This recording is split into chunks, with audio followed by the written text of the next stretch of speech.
J'avais beaucoup de préjugés par rapport à l'Afrique. Je me disais toujours, j'irai jamais dans ce continent parce que on est à peine arrivé à l'aéroport que c'est déjà la corruption. La corruption est partout.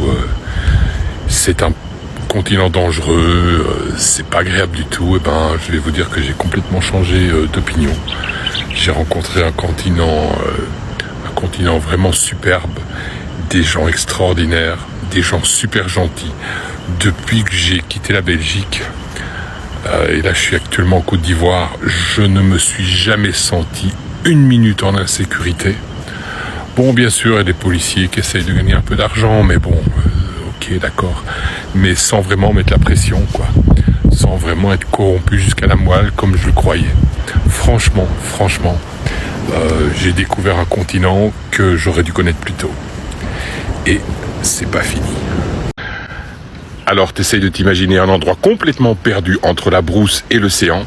Tu te retrouves dans un campement où il y a un touriste tous les 800 mètres à peu près. T'as l'impression d'être Robinson Crusoe. Tu te trouves en Côte d'Ivoire, à Monogaga.